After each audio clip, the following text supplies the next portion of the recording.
So when you reached out to us, you said that both you and your daughter Sharona had asked for medical help repeatedly, but to no avail. Can you describe the process of making those requests and the reasons you were given for why they were denied? Well, she was sending kites to medical all the time. Every time she asked a question, they wanted her to send a kite. She wasn't getting responses, and she talked to me about it. And her kids and I went to visit her one day, and she walked in, and she looked terrible. She looked like she was half dead. And I said, "What's the matter with you?" And she said, "I don't know, Mom. I've been trying to get them to get me to the doctor, and they won't help." So I said, "Push that button. I want to talk to the guard." And she said, "No, he'll just get mad." And I said, "Push it anyway." So she pushed it, and the guard came to the door. And I said, "What's wrong with my daughter? Look at her. She looks terrible. She needs a doctor." He ended our visit and told me to go downstairs and talk to the sergeant. And from that point on, I couldn't get anywhere with anybody there. I talked to the sergeant. They assured me that they would do something about it. Days later, they still hadn't. So I reached out to the mayor, and I reached out to the commissioner. And after I reached out to the commissioner, I don't know if they did anything, but after that is when they finally got her to the doctor. And they found out that her pacemaker the battery was shot on it. She only had days left on the reserve. So they scheduled surgery for her. And when she told me that after her surgery, the doctor wanted to keep her in there for overnight, and they said no, that they could handle it. And he asked if they had an infirmary, and they said, "Yeah, we'll take care of it." And she told me when they got back there, she got tossed back into a cell and wasn't checked on at all. Didn't see anybody or anything. And it's just, her health's been declining ever since then. That was last month. So yeah, that kind of leads in. Can we put your microphone out and pull your receiver out of your back pocket? It's not in my back pocket. Yeah. Is it not coming through? It's okay now, but it was just a little. Do you want to restart that question then? Yeah. All right, sorry. Yeah, I spoke to the medical people too, so I forgot to mention that.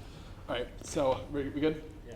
All right, so when you reached out to us, you said that both you and your daughter had been asking for medical help repeatedly, but to no avail. Could you describe the process of making those requests and the reason you were giving for why they were denied? That's the first question again. Oh. No, you can continue the second. Oh, okay. Yeah. Sorry.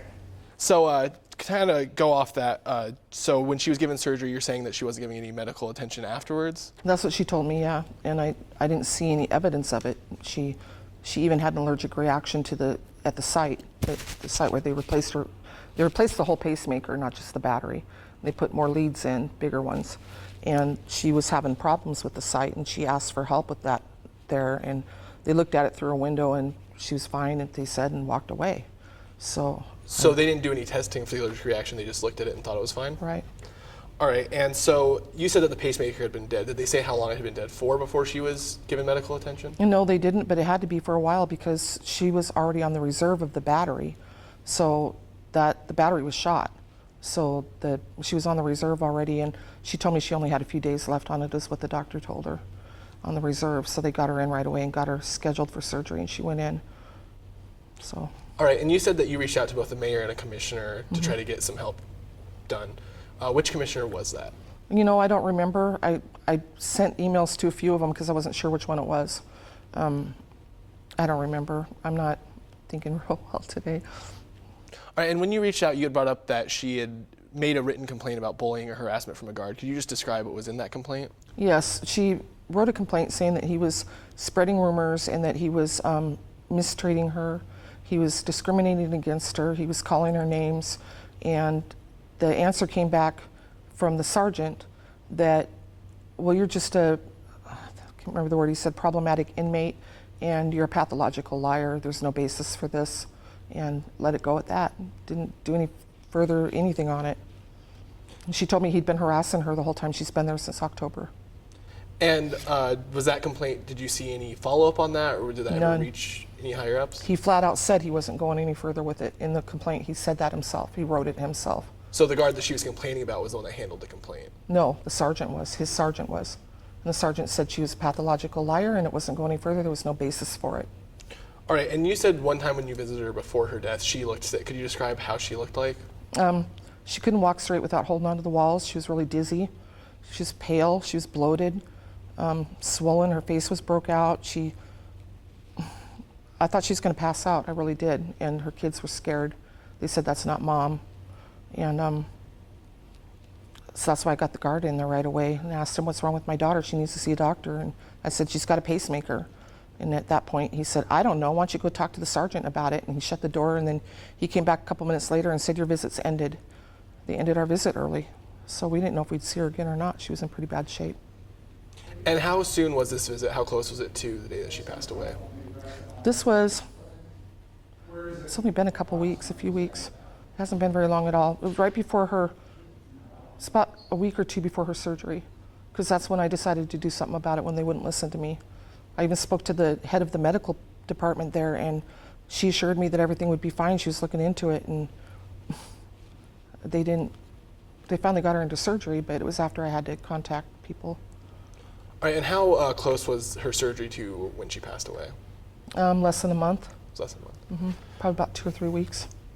All right, and so when you were contacted by personnel about your daughter's passing, what did they give as the reason for the cause of death? Possible drug overdose. Was that the only cause that they gave you? That was the only thing they told me. And do you believe that that's the cause of death, or do you have something No, to I believe don't. that that's not? I do not. She's been trying to get medical help since October when she went there.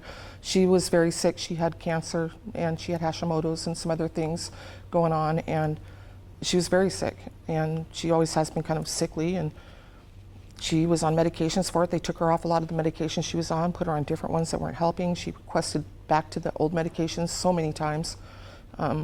They just kept telling her, oh, we're going to send it to a provider for review. Always that kind of excuse, and they didn't follow through on anything. And then they told her, well, you're not going to get this medication, you're going to get this one because this is what we're going to do. And she kept begging. I mean, toward the end there, I think she was almost crazy because she was seeing weird stuff at night when she couldn't sleep. She was having night terrors, all kinds of stuff. And so how long during her time in the jail had she been having these issues trying to get medical attention? Was it the whole time, or? Almost from day one. Yep, started in November. She went in October and started in November. And there's constant kite after kite after kite, sometimes 5 kites a day to medical for help. And they just kind of ignored her. I feel they pushed her aside. All right, could you real quick tell us what a kite is when you reference a kite? It's a written request for help or for something, like if you want to go to the law library or something, you have to do a written request for it. Or, you got to see a doctor, you do a written request. A kite is a written request. It's just, they have to sign it and it has to go through proper channels. And just going off that, I understand that you found some of those in your daughter's belongings when you picked them up from the Yes, jail. I did, a lot of them. Could you describe what was contained in those? A lot of it was about her medications and not working. They kept getting worse. I see from the dates from like November until just this last month, the difference in her handwriting even, the difference in the way she was wording things. She was just fed up and ready to give up. She wanted someone to listen and someone to help her. She was begging for help.